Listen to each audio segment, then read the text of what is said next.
కొంతమందికి కొన్ని బలహీనతలు ఉంటాయి. ఏదో క్రెడిట్ చోరీ అని మాట్లాడుతూ ఉంటారు. నేను దానికి కూడా వస్తా. ఏదైతే మన భూమి దగ్గర 700 కోట్ల రూపాయలు ఖర్చు పెట్టి సర్వే రాళ్లపైన ఫోటో వేసుకున్న దుర్మార్గులు ఈ రాష్ట్రంలో ఉన్నారంటే ఇది ప్రపంచంలో ఎక్కడా జరగని విషయాలని చెప్పి కూడా నేను మీకు తెలియజేస్తున్నా. ఇదే కాకుండా నాడు ఉద్యోగులు ఎన్ని అవమానాలు, కడాన టీచర్ని బ్రాందీ షాపుల దగ్గర క్యూ లైన్ పెట్టడానికి వాళ్ళని వాడుకున్న పరిస్థితి. ఉద్యోగులు వచ్చి మా జీతాలు ఇవ్వండి అంటే, లేకపోతే మా బకాయిలు మాకు ఇమ్మంటే వాళ్ళ మీద తప్పుడు కేసులు పెట్టిన పరిస్థితి. ఈరోజు ఉద్యోగస్తులందరినీ గౌరవిస్తున్నాం. బకాయిలు కానీ డిఏలు కానీ ఇస్తున్నాం. మొన్న సంక్రాంతి మునుపు వాళ్ళ బకాయిలు కొంతవరకు చెల్లించి నిజమైన సంక్రాంతి ఉద్యోగస్తులకు ఇచ్చిన party Telugu Desam party, NDA party. ఇదే కాకుండా పెట్టుబడులు తెస్తున్నాం. పెద్ద ఎత్తున ఉద్యోగాల కోసం ముందుకు పోతున్నాం.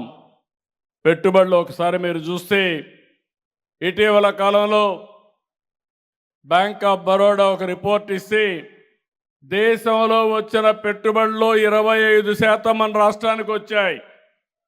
29 రాష్ట్రాలు ఉంటే దగ్గర కేంద్ర పాలిత రాష్ట్రాలుంటే మనకు అంత పెట్టుబడి వచ్చిందంటే అది ఈ ప్రభుత్వం యొక్క చొరవ అని చెప్పి కూడా నేను మీకు తెలియజేస్తున్నా.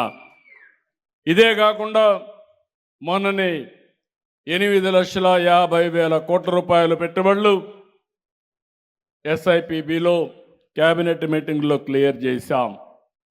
మళ్ళీ ఈరోజు విశాఖపట్నంలో పెట్టిన CCI పార్ట్నర్షిప్లో 13,25,000 కోట్ల రూపాయలు పెట్టుబడులు వచ్చే పరిస్థితికి వచ్చాయి. ఇవన్నీ కానీ సక్రమంగా మనం చేయగలిగితే పెద్ద ఎత్తున ముందుకు పోతాం. నిన్నే మీరు చూశారు కాకినాడలో ఏదైతే గ్రీన్ అమోనియా ప్రపంచంలోనే మొట్టమొదటిసారిగా ఆంధ్రప్రదేశ్లో లార్జెస్ట్ గ్రీన్ అమోనియా ప్లాంట్ తయారు చేస్తున్నామంటే అది తెలుగు వారి యొక్క సత్తా, తెలుగుదేశం పార్టీ చూపించిన చొరవ, ఎన్డీఏ అచీవ్మెంట్ అని చెప్పి కూడా నేను మీకు తెలియజేస్తున్నా. ఇంకో పక్క ఇరిగేషన్, సాగునీరు. ఏదైతే ఎన్టీ రామారావు గారు వచ్చిన తర్వాతనే కృష్ణా జలాలు మిగులు జలాలను వాడుకునే హక్కు ఉందని చెప్పడమే కాకుండా చేసి చూపించిన వ్యక్తి.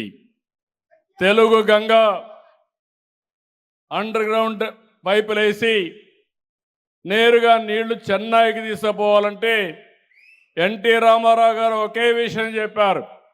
నేను చెన్నైలో పనిచేసా, చెన్నైకి నీళ్లు ఇవ్వాలి. చెన్నైకి నీళ్లు ఇచ్చే సమయంలో రాయలసీమకు కరువు, రాయలసీమని ఆదుకోవాల్సిన బాధ్యత నా పైనుందని చెప్పి నిరూపించిన వ్యక్తి ఎన్టీ రామారావు గారు. ఓపెన్ క్యానల్స్ పెట్టించాడు. ఆ కాలువల ద్వారా వచ్చేటప్పుడు దారి పొడుగును నీళ్లు ఇచ్చుకుంటూ కడకు చివరికి చెన్నైకి కూడా తీసుకెళ్లారు. ఈరోజు తెలుగు గంగ, గాలేరు నగరి, అంద్రి నీవా, SRBC, అటు తెలంగాణలో SLBC, ఇంకో పక్క తెలంగాణలో వచ్చిన ప్రాజెక్ట్స్ అన్నిటికీ శ్రీకారం చుట్టిన వ్యక్తి, రూపకల్పన చేసిన వ్యక్తి నందమూరి తారక రామారావు గారు. ఆ తర్వాత మీరు ఒకసారి చూస్తే సమైక్య ఆంధ్రప్రదేశ్లో, తర్వాత నవ్యాంధ్రప్రదేశ్లో ఇరిగేషన్ ప్రాజెక్టులకు ప్రాణం పోయడమే కాకుండా ప్రతి ఒక్క ఎకరాకు నీళ్లు ఇవ్వాలని, నీటి భద్రత కల్పించాలని శ్రీకారం చుట్టి తెలుగుదేశం పార్టీ ముందుకు పోతున్నాం. ఈ సంవత్సరం దాని ఫలితాలు మీరు చూస్తే ఖరీఫ్ అయిన తర్వాత 950 TMC నీళ్లు జలాశయాల్లో ఉండి అన్ని జలాశయాలు నిండు కుండలా ఉన్నాయంటే అది తెలుగుదేశం పార్టీ, ఎన్డీఏ పార్టీ సామర్థ్యం అని చెప్పి మరొకసారి విజ్ఞప్తి చేస్తున్నా. ఒక సీజన్లో హంద్రి నీవా పూర్తిగా వెడల్పు చేసి చివరి ప్రాంతాలకు నీళ్లు తీసుకుపోయి ఇచ్చాం. రాబోయే రోజుల్లో వెలుగొండ ప్రాజెక్టు రాబోయే సంవత్సరంలో పూర్తి చేస్తాం. ఉత్తరాంధ్ర కూడా పూర్తి చేసి మన సిద్ధాంతం ఒకటే పెట్టుకున్నాం, +3 -8 అంటే వర్షాకాలం అయిన తర్వాత భూగర్భ జలాలు 3 మీటర్ల ఉండాలి. మళ్ళీ వర్షాకాలం కంటే ముందు భూగర్భ జలాలు -8లో ఉండాలని శ్రీకారం చుట్టి ముందుకు పోతున్నాం. రాబోయే సంవత్సరం వెలుగొండ పూర్తి చేసి ప్రకాశం జిల్లాకు నీళ్లు ఇస్తాం. ఉత్తరాంధ్ర పూర్తి చేసి విశాఖపట్నం వరకు నీళ్లు తీసుకెళ్తాం. ఇది కాకుండా 2027 జూన్కి పోలవరం పూర్తి చేసి జాతికి అంకితం చేస్తాం.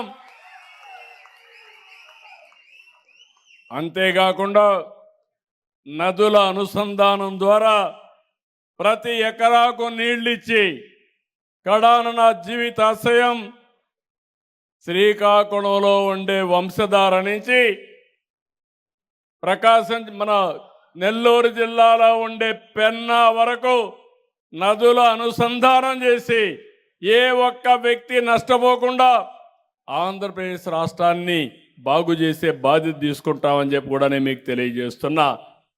అల్టిమేట్గా ఆ రోజు ఎన్టీ రామారావు గారు నదుల అనుసంధానానికి శ్రీకారం చుట్టారు. నా ఆలోచన కేంద్రం కూడా తప్పకుండా చేస్తారని ఆశీభావం ఉంది. అందులో మీరు చూస్తే గంగా కావేరి అనుసంధానం జరిగితే ఈ దేశానికి ఇంకా నీటి ఎద్దడి ఉండదు. నీరు అనేది ఒక పెద్ద సంపద అని చెప్పి కూడా నేను మీకు తెలియజేస్తున్నా. ఇంకొక పక్కన ఈరోజు ఇక్కడుండే మిమ్మల్ని అందరినీ ఒకటే కోరుతున్నా, ఈరోజు ఎన్నో విజయాలకు మన పార్టీకి కారణమయ్యాం.